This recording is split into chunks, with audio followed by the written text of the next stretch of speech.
नमस्कार, आप देख रहे हैं हरियाणा न्यूज बुलेटिन। मैं आपके साथ समृद्धि यादव और आज हम आपको हरियाणा से जुड़ी हर बड़ी छोटी खबरों से रूबरू करवाएंगे। तो चलिए रुक करते हैं खबरों की ओर। पहली खबर कुरुक्षेत्र से। कुरुक्षेत्र के शाहबाद में गैस सिलेंडर ब्लास्ट का मामला अब और दुखद हो गया है। जी आपको बता दें, हादसा में झुलसी 24 वर्षीय कोमल ने 15 दिन के बाद इलाज के दौरान दम तोड़ दिया। इस हादसे में परिवार के 6 अन्य लोग सदस्य जो थे झुलसे हुए थे, जिनका इलाज जारी है। वहीं एक घायल की हालात गंभीर होने पे उसे पीजीआई चंडीगढ़ रेफर कर दिया गया है। फिलहाल पुलिस ने शव का पोस्टमार्टम कर जांच शुरू कर दी है।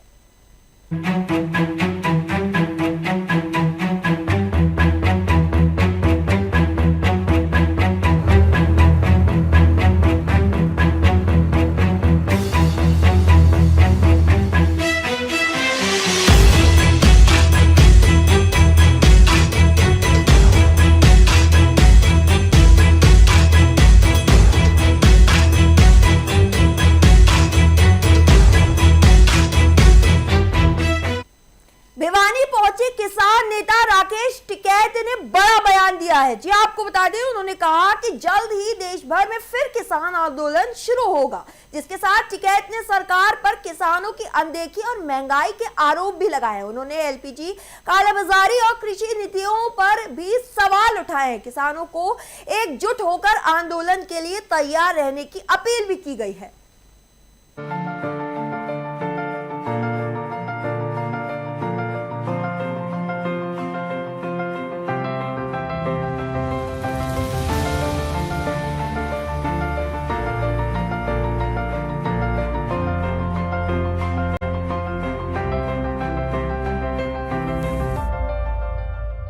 भाई है और इनका पूरा परिवार है और भी जो साथी है।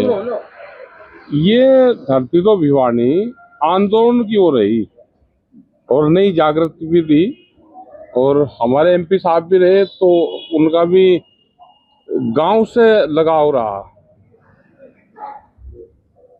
तो हम तो ये चाहते हैं कि अभी कमल भाई और लोग हैं, ये जैसे यहाँ पे आंदोलन में इन्होंने बड़ा सहयोग दिया जब मोर्चा चला दिल्ली में, तो ऐसे ही ये गांव गरीब किसान की बातचीत करते रहे। इनके जो लोग हो और यहाँ पे भी है, वे भी खेती किसानी की बात करते हैं, तो वो करते रहे अपनी बातचीत और यही विचारधारा आगे बढ़नी चाहिए। एक सर, बायोमेट्रिक का प्रयोग जैसे मंडियों में कंपलसरी किया गया है, ट्रैक्टर की फोटो लगाना, तो इस प्रकार के नियमों से क्या जो ट्रैक्टर किराए वाला ट्रैक्टर होगा उसको तो जेल जाना पड़ेगा। अगर वो तीसरी बार वहां चला गया तो जेल जाएगा पक्का, उसे कौन छुटाओगा। और कहाँ ट्रैक्टरों के कागज पावे सब पे, यहाँ तो पता नहीं है। तो ट्रैक्टर खरीद के ये आदमी ट्रैक्टर को तो नाम करवाता ही नहीं।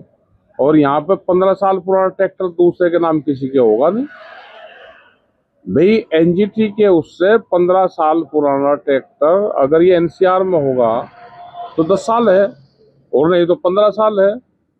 फिर ये कागज पूछते फिरेंगे, उसका ना रजिस्ट्रेशन पावे ना उस ट्रैक्टर का इंश्योरेंस पावे, तो ट्रैक्टर पे बंदी होंगे सारे। अच्छा, फिर जमीन है बाबा के नाम, ट्रैक्टर लेकर जाएगा पोता, गुंठा लगेगा बाबा का, उसकी उम्र है 80-95 साल। कोई जमीन है किसी लड़की के नाम, उसकी हो रही शादी, वे उसके ससुराल वालों से भेजेंगे नहीं भेजेंगे, खाते में पैसा भी उसी के जाएगा। फिर बताइए, तो ये एक राड जोड़ दी इन्होंने परिवार में भी। अब हमने कल अपना भी उदाहरण दिया, हमारे 11-12 खाते हैं परिवार में, लेकिन ज्वाइंट अकाउंट हमारा एक ही है, वही निकाल ले। जो खेती कर रहा है वही पैसे निकाल ले, वही कर ले। जब वो पैसे सबके खाते में अलग अलग चले जाएंगे तो कौन सा देने लग रहा है? जो दिल्ली में नौकरी कर रहा है वो तो देगा ही नहीं, नौकरी वाला देगा ही नहीं गाँव वालों को पैसे, अपने भाई को उसके पीछे पीछे फिरेगा। तो छूट छाट होती, अलग अलग परिवार और बटेगा इसमें। जैसे पहला सिस्टम चल रहा था ऐसे ही सिस्टम को चलने दें। ये ज्यादा पढ़े लिखे सिस्टम से चलेगी नहीं। अब अंगूठा लगाओ वो लगाओ, अरे कोई कमती बत्ती अपना बेच लेता है। यहाँ तो व्यापारी और किसान आपस में समन्वय करके काम चला ले। व्यापारी से रात को जरूरत हो हम 10 रुपए उस सराज को भी ले लेते हैं। मौसम की मार हुई, क्या मांग करेंगे सर? मौसम की मार से ये है कि बड़ा नुकसान इसमें हो रहा, दिखाई तो कम देगा, लेकिन जब 15-20 दिन पहले भी गेहूं नीचे गिर गए तो उसका दाना छोटा होगा और उसमें लेबर कॉस्ट बढ़ेगी। अधिकारी तो कह देते हैं जी गेहूं तो है ही, खेत में ही है, लेकिन जो उसकी लेबर कॉस्ट है वो लेबर कॉस्ट बढ़ेगी और उससे ये है कि इसकी भरपाई होनी चाहिए। खेत को इकाई मान के उसकी भरपाई हो। अगर खेत को इकाई नहीं मानेंगे, बड़े क्षेत्र को इकाई मान लेंगे तो किसान को ज्यादा लाभ नहीं मिल पाएगा। अगर जिस खेत का नुकसान हुआ है उसी को नुकसान मानना जाए, ये हमने सर एक IMT जैसे प्रोजेक्ट अलग अलग जगह आ रहे हैं लेकिन वो सक्सेसफुल नहीं हो पा रहे। ये एक क्या रुक होना जमीन छीनने का एक षड्यंत्र है कि जमीनों के रेट महंगे हो गए तो किसान जमीन छोड़ दें। सरकार और जो बड़ा उद्योगपति है उसकी नजर जमीन पे है, वो किसी भी कीमत पे किसान से जमीन छीनना चाहते हैं। आप कीमत ज्यादा ले लो लेकिन जमीन दे दो। तो आप ही नहीं बता दो कहाँ उद्योग लगना, कहाँ लगना, किसान लगा देगा अपने आप, जितनी जरूरत होती लगा दो। इंडस्ट्रीज के नाम पे प्रोजेक्ट फाइल बनेगी, उसमें इंडस्ट्रीज लगेगी नहीं, जमीन को अलाट करवाएंगे और उसको फिर महंगे रेट में बेचेंगे। देश में जितनी इंडस्ट्रीज लगी हुई है, क्या वो चली, कितने लोगों को रोजगार दिए, और वो फिर कुरुक्षेत्र की थानेसर अनाज मंडी में गेहूं की आवक शुरू हो गई है। जी आपको बता दें, अब तक 6,788 क्विंटल गेहूं मंडी में पहुंच चुका है। साथ ही खरीद प्रक्रिया को सुचारू रखने के लिए 94 गेट पास जारी किए हैं, जिसके साथ साथ किसानों की बायोमेट्रिक प्रक्रिया भी तेजी से चल रही है। फिलहाल प्रशासन पूरी व्यवस्था पर नजर बनाए हुए है।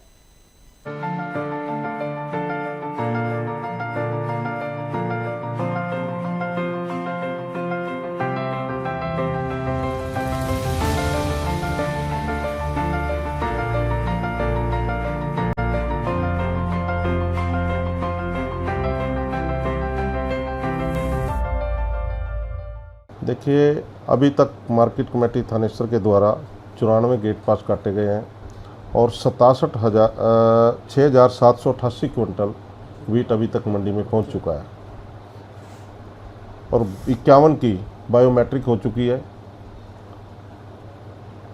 उसके अलावा लगातार जो मौसम थोड़ा गड़बड़ चल रहा है उसकी वजह से थोड़ा सा अभी रुका है।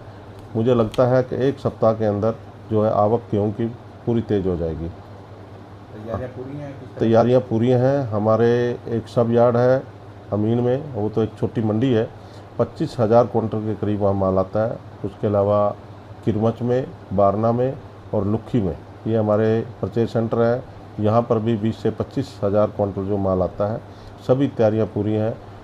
पीने के पानी की व्यवस्था, बिजली की व्यवस्था और हर प्रकार की तैयारियां हम जो है कंप्लीट कर ली है हमने, और किसानों को, व्यापारियों को किसी प्रकार की परेशानी नहीं आने दी जाएगी। लिफ्टिंग को लेकर दिक्कत रहती है ज़्यादातर, तो लिफ्टिंग के लिए हमने प्रशासन से भी यही अपील की है कि लिफ्टिंग जो है साथ साथ अगर होती रहे तो मंडी में जाम की स्थिति नहीं बनेगी, और हमारा जो है यही भरसक प्रयास है कि लिफ्टिंग साथ के साथ हो। और किसानों से भी मैं यही अपील करना चाहूँगा कि वो अपनी फसल को सुखा कर लाएँ। सरकार द्वारा निर्धारित जो मापदंड है 12% जो मॉइस्चर की है, उस फसल को लेकर के आएँ और तुरंत मंडी में अपना बेचें, और साथ के साथ जो है किसान को कोई समस्या ना आए, ऐसा भरकर प्रयास किया जाएगा।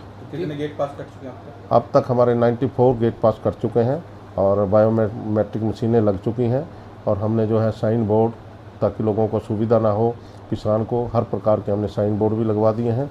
और इसके अलावा मार्केट कमेटी का जो हमारा पूरा स्टाफ है वो इस कार्य में लगा हुआ है। कितने गेहूँ आ चुके हैं अब तक जो है हमारे पास 6,788 क्विंटल गेहूं आ चुकी है। प्रधान नई अनाज मंडी थानेसर। गेहूं खरीद को लेकर क्या कहेंगे? मंडी में गवर्नमेंट ने, सरकार ने बहुत बढ़िया रेट दिया किसान को, 2585 रेट है, और किसान फसल लानी शुरू कर दिया। और किसान भाइयों से अपील है भी सूखा माल लेके आए। अच्छा, हाँ, अभी तो मौसम में नमी है, मौसम में नमी है और वीट में नमी है, अभी गेहूं में नमी है। थोड़ा भी रुक के किसान ले आएगा तो ठीक रहेगा। कितने मॉइस्चर की आपकी बात?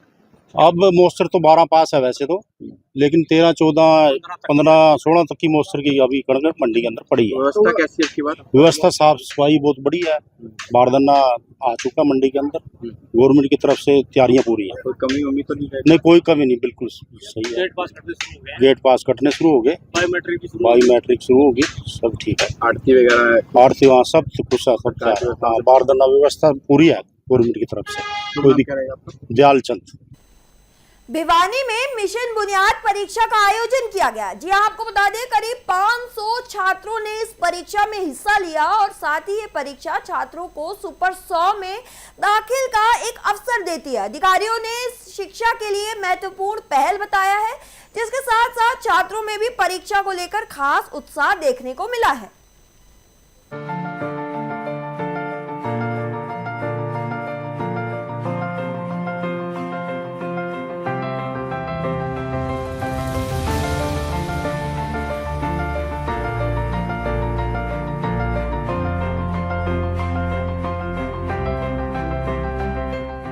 प्रोग्राम आयोजित करवाया जा रहा है, किस तरह से प्रोग्राम में सरकार किस तरह से बच्चों को सहयोग कर रही है इस प्रोग्राम के माध्यम से? आज सुपर 100 का लेवल 3 का ओरिएंटेशन प्रोग्राम है जो मिशन बुनियाद की तरफ से किया जा रहा है और सरकार का ये प्रयास है कि जितनी हमारे पास प्रतिभाएं हैं विद्यालयों में, वो सामान्य तौर पर अगर उनको आगे बढ़ाने का प्रयास किया जाता है तो कुछ बच्चे पीछे होते हैं, कुछ काफ़ी इंटेलिजेंट होते हैं, तो उनका कई बारी बैलेंसिंग में दिक्कत होती है और जो इंटेलिजेंट बच्चे हैं वो जो डिज़र्व करते हैं कई बारी अचीव नहीं कर पाते। तो उस मामले में मिशन बुनियाद जो है इन बच्चों की बहुत अधिक सहायता कर रहा है और सरकार का यही उद्देश्य है कि जो हमारे प्रतिभाशाली बच्चे हैं वो गाइडेंस और जो है अच्छे माहौल के बगैर पीछे न रह जाएं, तो ये उस दिशा में एक सार्थक प्रयास है। मिशन बुनियाद जो कार्यक्रम है किस तरह से काम करता है, सुपर 100 में किस तरह से बच्चों का सिलेक्शन चयन किया जाता है, क्या पूरी प्रोसीजर प्रक्रिया है? मिशन बुनियाद जो है 3 लेवल पर अपने टेस्ट लेता है और जो बच्चे इसमें क्वालिफाई कर जाते हैं तो उनका पूरा दायित्व जो है पढ़ाने का मिशन बुनियाद का ही रहता है और वो ऑनलाइन क्लासेज होती हैं और पूरे हरियाणा में ऑल ओवर ये ऑनलाइन क्लासेज चलती हैं जिसमें वीडियो कॉन्फ्रेंसिंग टाइप से क्लासेज चलती हैं। न केवल बच्चा देख सकता है बल्कि इंटरेक्शन भी कर सकता है और इससे बच्चे का कॉन्फिडेंस लेवल भी बढ़ता है और उसका जो है एकेडमिक करियर भी काफ़ी ऊँचे जाता है। मैडम, तो किस तरह से देख रहे हैं बच्चों का जो सिलेक्शन हुआ है आज, किस तरह से बच्चों को सम्मानित भी किया जा रहा है और इतना बच्चों के भविष्य के लिए ये कह सकते हैं कि फायदेमंद। आज लेवल 3 की परीक्षा थी और उसमें जिन्होंने लेवल 3 में एग्जाम दिया है उनको सम्मानित किया जाएगा और परिणाम उसके बाद घोषित किया जाएगा और जो इसमें चयनित हो जाते हैं उनको मिशन बुनियाद की तरफ से निःशुल्क जो है पढ़ाया जाएगा और कोचिंग दी जाएगी। किस किस चीज़ की कोचिंग दी जाती है मिशन बुनियाद के तहत अगर बात करें? ये तो थोड़ा रुकना पड़ेगा। मिशन बुनियाद में बच्चों को 9th 10th में सभी दिशाओं में चहुर्मुखी विकास को ध्यान में रखते हुए उन्हें जो है गाइडेंस दी जाती है। उनकी जो है प्रतिभा के अनुरूप उनका जैसे विज्ञान में है या गणित में है या किसी अन्य विषय में, तो उस प्रतिभा को निखारा जाता है। ये हरियाणा सरकार ने 2 महत्वपूर्ण अपनी स्कीमें चलाई हुई हैं, जिसमें एजुकेशन के अंदर जो पहली स्कीम है वो हरियाणा सुपर 100 है जो 2018 में शुरू करा गया था और उसकी सफलता को देखते हुए, क्योंकि हरियाणा सुपर 100 11th और 12th के बच्चों के लिए एक रेजिडेंशियल प्रोग्राम था जहां से बच्चे IIT और नीट की तैयारी करते हैं जहां से, और पिछले 6 सालों में 275 लोग बच्चे हमारे IIT और मेडिकल में एम्स में अलग अलग जगह पे अपना स्थान प्राप्त करने में कामयाब रहे हैं। उसी की सफलता को देखते हुए 2022 में एक फाउंडेशन प्रोग्राम शुरू करा गया जिसका नाम रखा गया मिशन बुनियाद। इसमें 9वीं और 10वीं के बच्चों की फाउंडेशन बिल्डिंग का काम करा गया, जिसके तहत पूरे हरियाणा में 103 सेंटर और 206 क्लासरूम्स बनाई गई हैं, जिसमें अब तक 11,000 से ज़्यादा बच्चे पढ़ चुके हैं। इसमें 9वीं और 10वीं में बच्चों के अंदर एक कॉम्पिटिटिव एनवायरनमेंट क्रिएट करना और ना सिर्फ IIT और मेडिकल के लिए एक फाउंडेशन बनाना, बल्कि अन्य प्रकार के जो हमारे कॉम्पिटिटिव एग्ज़ाम्स होते हैं सभी के लिए एक बेस बनाना बच्चों में मैथमेटिक्स और साइंस के टेम्परामेंट को बढ़ाना, जो कि आने वाले समय में हमारे गवर्नमेंट स्कूल के बच्चों की भागीदारी जितने भी राष्ट्रीय स्तर पर कॉम्पिटिटिव एग्ज़ाम्स होते हैं उसमें बढ़े, और हरियाणा आने वाले समय में हरियाणा के सरकारी स्कूल के बच्चे बहुत बेहतरीन प्रदर्शन करें और अपने गाँव को, अपने घर को और अपने स्कूल को बहुत आगे तक लेके जाएं। किस तरह से एग्जाम होता है, क्या एक प्रक्रिया होती है, किस तरह से बच्चे इसमें चयन होने के लिए हिस्सा ले सकते हैं? मिशन बुनियाद के अंदर 8वीं के बाद बच्चों को 8वीं में पढ़ते पढ़ते अपना फॉर्म भरते हैं और उनके 3 एग्ज़ाम होते हैं, लेवल 1, लेवल 2 और आज लेवल 3 था। और इन तीनों ही लेवल के बाद पूरे हरियाणा में 3000 बच्चों को चुना जाता है। इस वर्ष 97,000 बच्चों ने इस प्रोग्राम के लिए रजिस्ट्रेशन करा था। उसमें से 3000 बच्चे फाइनली चुने जाएंगे इस प्रोग्राम के लिए, जो अलग अलग कक्षाओं में पढ़ेंगे, और इसमें गणित पूछा जाता है तीनों ही एग्ज़ाम्स के अंदर। और सुपर 100 के अंदर इस वर्ष 46,000 बच्चों ने रजिस्ट्रेशन करा था, और उसमें पिछले वर्ष 400 बच्चे चुने जाते थे। इस वर्ष हरियाणा सरकार ने, हमारे मुख्यमंत्री जी ने पिछले ही अपने विधानसभा सत्र में उस 400 की सीट को बढ़ाकर 500 कर दिया, और इस वर्ष से 500 बच्चे हरियाणा सुपर 100 में चुने जाएंगे। उसमें लेवल 1 और लेवल 2 होता है। लेवल 1 हो चुका है और हरियाणा सुपर 100 का लेवल 2 19 अप्रैल से शुरू किया जाएगा, जिसमें पूरे प्रदेश से 2100 से अधिक बच्चे भाग लेंगे अलग अलग बैचेस में, और आशा करेंगे अधिक से अधिक बच्चे चुने जाएं और एक ऐसा प्लेटफॉर्म हम क्रिएट कर सके सरकारी स्कूल के बच्चों के लिए, जो ना सिर्फ इन 500 बच्चों तक सीमित रहे, बल्कि उससे इंस्पायर होके उसका मोटिवेशन हमारे अन्य बच्चों तक भी जाए, और जो बच्चे ना भी चुने जाए इस प्रोग्राम में, वो भी अपने स्कूलों में रहकर बहुत बेहतर प्रदर्शन कर सकें। कुरुक्षेत्र में ट्रेन हादसे में 17 साल के किशोर की मौत हो गई। जी आपको बताया जा रहा है कि वो चलती ट्रेन से नीचे गिर गया था, जिसके साथ हादसा इतना भीषण था कि शरीर के 2 टुकड़े हो गए। परिजनों ने दोस्तों पर धक्का देने का आरोप लगाया है। फिलहाल पुलिस मामले की जांच कर रही है।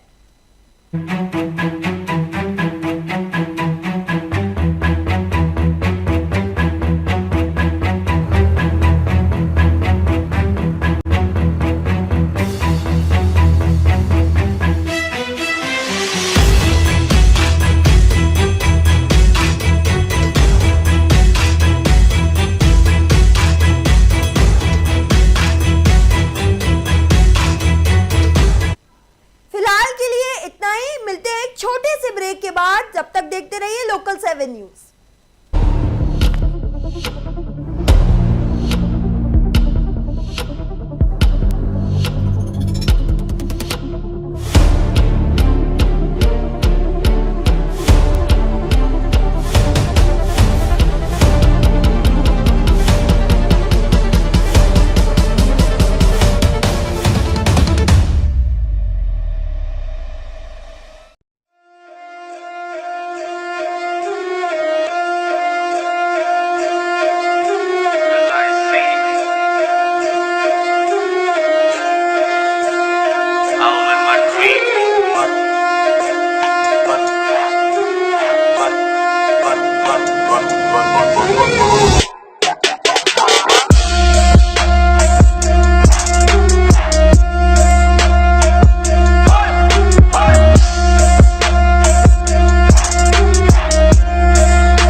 तो चलिए रुक करते हैं अगली कुछ खबरों की ओर। अगली खबर फिर एक बार कुरुक्षेत्र से आ रही है। कुरुक्षेत्र के पिपली में परशुराम जन उत्सव धूमधाम से मनाया गया। साथ ही कार्यक्रम में वरिष्ठ विधायक राम कुमार गौतम शामिल हुए, जिन्होंने विपक्ष पर जमकर निशाना साधा। साथ ही प्रधानमंत्री और मुख्यमंत्री की नीतियों को सराहना भी की। साथ ही कार्यक्रम में बड़ी संख्या में लोगों का भाग देखा गया है।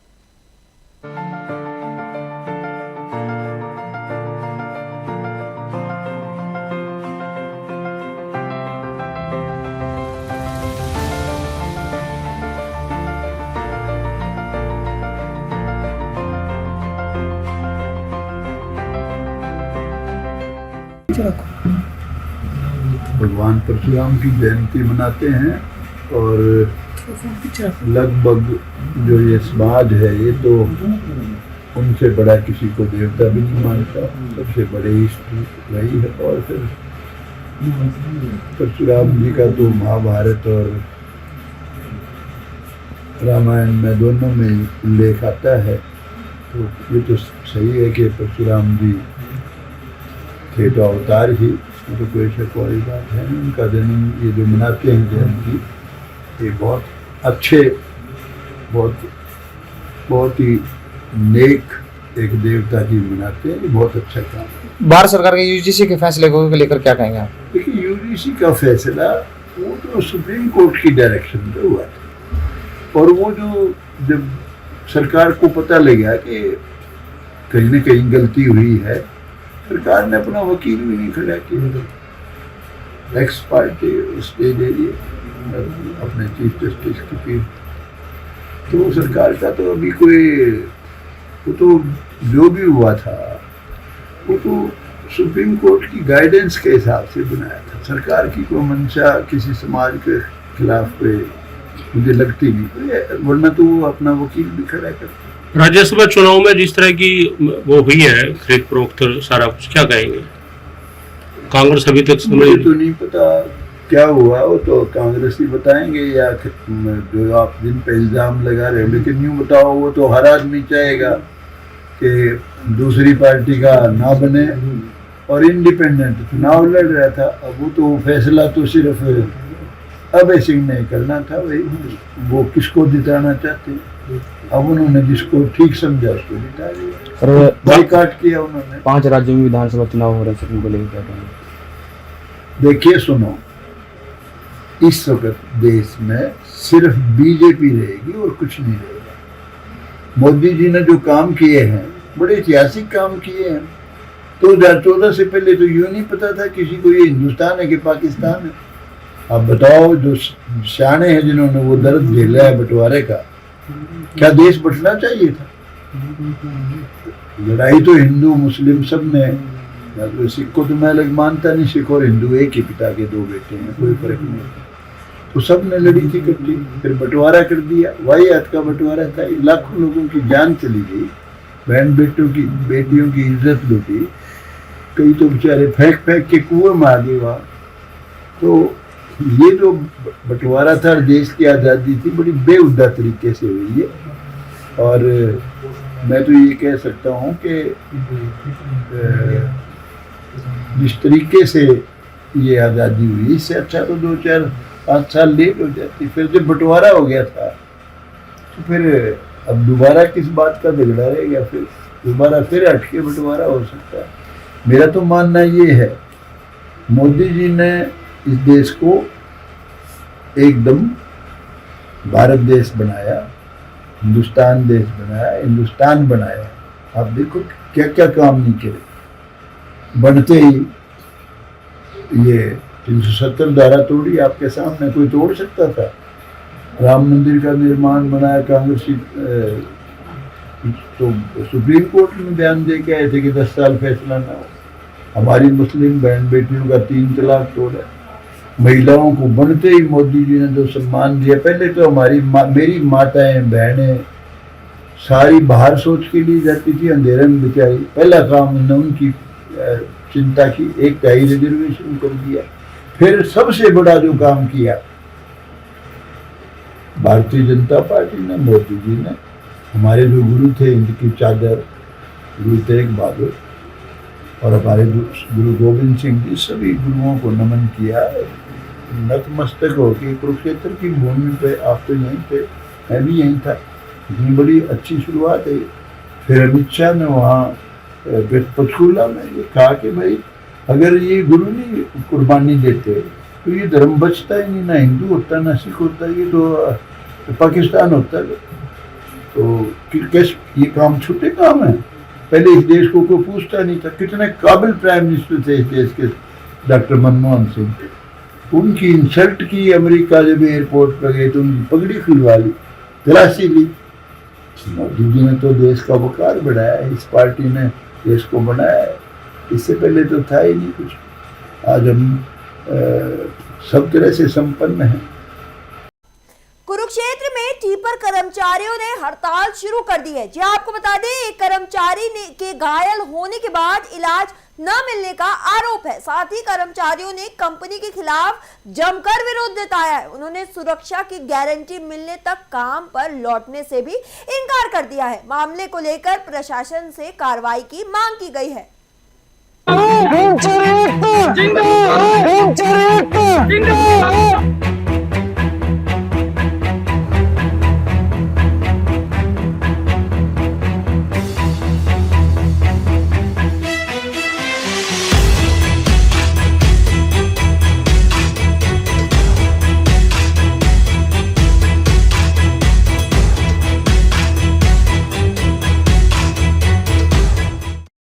सर नमस्कार, हमारे कर्मचारी साथी है जो कि उसका नाम गौरव है, जो हेल्पर के पद पर कार्य करता है। तो आज सुबह कार्य करने के लिए गया था वो गाड़ी पे, तो ऊपर गाड़ी पे तरपाल लगाने लगा, तो ऊपर कबाड़ ज़्यादा तो उसको सेट करके तरपाल लगाने लगा, तो ऊपर पैर फिसलने के कारण तो उसके प्राइवेट पार्ट पे बहुत तेज चोट लगी। तो इससे ब्लीडिंग ज़्यादा होने के कारण तो हम उसको गवर्नमेंट हॉस्पिटल में ले गए।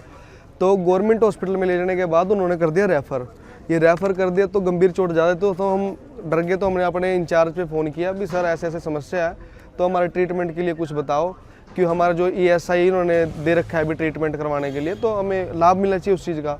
तो बोलते हैं हम वहाँ पे आज संडे तो ESI ऑफिस तो वैसे ही बंद है। तो ESI सर इन्होंने खाली नाम का बना रखा है, ट्रीटमेंट नहीं है उस चीज़ पे हमारा। तो वैसे भी इन्होंने कोई सुविधा दे रखी ना, इंश्योरेंस हमारा काफ़ी साथी पहले डेथ भी हो चुकी है, हमारे 2 से 3 कर्मचारियों की तो डेथ भी हो चुकी है। तो ये 3 साल से सर इनका प्रोपगंडा ऐसे चल रहा है इस कंपनी का, किसी भी कर्मचारी को सुरक्षा नहीं है किसी की भी। तो अपने ही पैसों से, जैसे कि आपने देखा है, खुद ही पैसे इकट्ठा करके हम उनका ट्रीटमेंट करवाते हैं।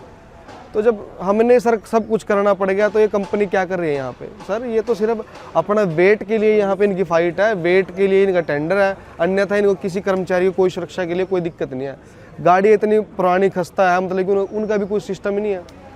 जब चोट लगी उच्च अधिकारियों से बातचीत की थी तो उन्होंने क्या कुछ कहा? सर उन्होंने बोला गवर्नमेंट हॉस्पिटल ले जाओ। हमने गवर्नमेंट में तो है ही है, तो हम कह रहे उसके अलावा हम कुछ नहीं कर सकते। मगर सर आप कोई तो यहाँ पे आओ मौके पे, तो कुछ नहीं है। हमारे जो मेन जो इनके थोड़े सुपरवाइजर दे रखे वो आ गया था मौके पे, तो वो भी बस उन्होंने कहा अभी गवर्नमेंट हॉस्पिटल। काम जारी रखोगे अभी क्या? सर अभी जब तक हम ये समस्या काफ़ी बार हो चुकी है, 3 से 3.5 साल हो चुके हैं। इनके साथ ही सिर्फ आश्वासन देते हैं, अन्यथा हमारे साथ कोई इनका सिस्टम नहीं बना है। तो हम जब तक हमारा कोई सिस्टम नहीं बनता ना, तो सर उस टाइम तक हम गाड़ी नहीं चलाएंगे उस तक बिल्कुल भी नहीं चलाएंगे सर गाड़ी। लड़के के साथ हादसा, उसका नाम और उसकी उम्र कितनी है? सर उसका नाम गौरव कल्याण है उसका नाम, तो वो हेल्पर के पद पर कार्य करता है। वो मेसी माजरा गाँव से है। बस उसकी उम्र क्या रहने वाला? सर आगे जब तक हमें कोई ऊपर कंपनी का कोई सुरक्षा नहीं मिलता नहीं होता ना, जब तक कोई सुरक्षा हमें नहीं मिलती ना सर, हम ये काम बंद रखेंगे। और हम और भी अन्य साथियों से अपने हाथ जोड़ के विनती करना चाहेंगे कि जहाँ जहाँ पे ऐसा काम चल रहा है तो बंद करो, क्योंकि हमारे किसी भी कर्मचारी की कोई सुरक्षा नहीं है। शुभ नाम सर मेरा नाम राहुल है। हमारी यूनियन है, हमने सर्व कर्मचारी संघ के साथ भी हम जुड़ रहे हैं, हम उन्हीं के साथ यूनियन के साथ हैं। और हमें यूनियन का प्रधान राहुल मैं बना रखा उन्होंने सभी साथियों ने। हमारी सारी टीम है, हम खुद ही इकट्ठे करके पैसे इनका करवाते हैं ट्रीटमेंट। बट तो हमारे सिर्फ शोषण नहीं हो रहा है इस कंपनी के द्वारा। इस कंपनी का नाम सुगम स्वच्छता प्राइवेट लिमिटेड कंपनी है और निगम ने इनको टेंडर कर रखा है। यमुनानगर में पत्रकार पिटाई मामले में अब राजनीतिक रंग ले लिया है। साथ ही धरने पर बैठे पत्रकारों और RTI एक्टिविस्ट को समर्थन देने सांसद वरुण मुलाना पहुंचे। उन्होंने पीड़ितों से मुलाकात कर पूरे मामले की जानकारी ली। सांसद ने प्रशासन की कार्यप्रणाली पर सवाल खड़े करे हैं और उन्होंने जल्द से जल्द पीड़ितों को इंसाफ दिलाने की मांग की है।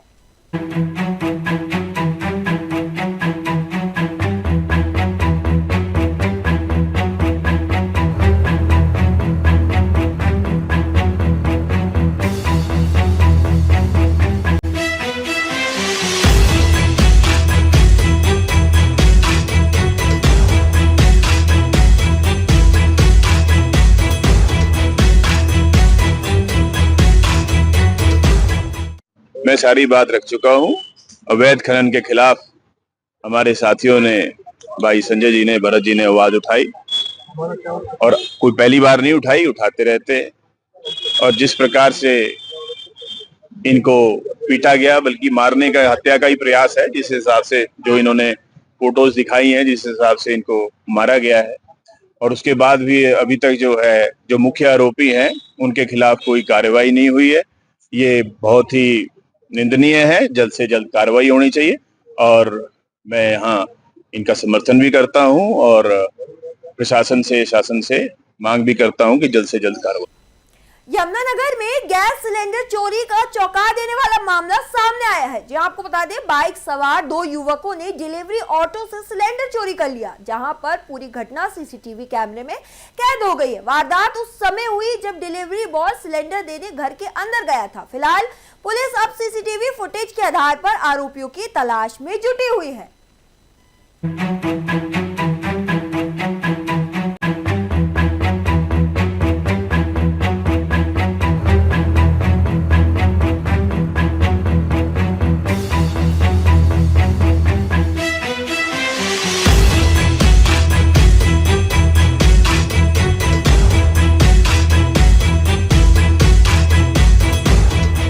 अभी क्या वारदात हुई आपके साथ?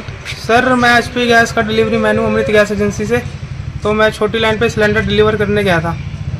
मैं ऊपर गया सिलेंडर देने, तो पीछे से 2 लड़के आए बाइक पे और मेरा सिलेंडर उठा के ले गए। एक सिलेंडर ले गए, 2 ले गए? एक ले गए सर। अच्छा जी। तो कैसे पता लगा सिलेंडर ले गए? सर, मैंने जो सामने कैमरा लगा था उसमें चेक करवाया। तो कैसे आए थे वो बाइक से आए थे सर। अच्छा, तो उसके बाद आपने पुलिस को नहीं बताया? पुलिस सर डायल 112 पे कॉल करी, तो वो आए थे। वो कह रहे आप रामपुरे चौकी में जाके इनकी कंप्लेन करा। कुरुक्षेत्र के लाडवा से एक हैराने वाली वीडियो सामने आई है। जी आपको बता दें, हरियाणा रोडवेज बस की खिड़की पर लटका युवक जान जोखिम में डाला दिख रहा था। इस दौरान कंडक्टर और युवक के बीच तीखी बहस भी हुई। कंडक्टर उसे पीछे उतरने के लिए कहता रहा, लेकिन युवक नहीं माना। घटना का वीडियो अब पूरे सोशल मीडिया पर तेजी से वायरल हो रहा है।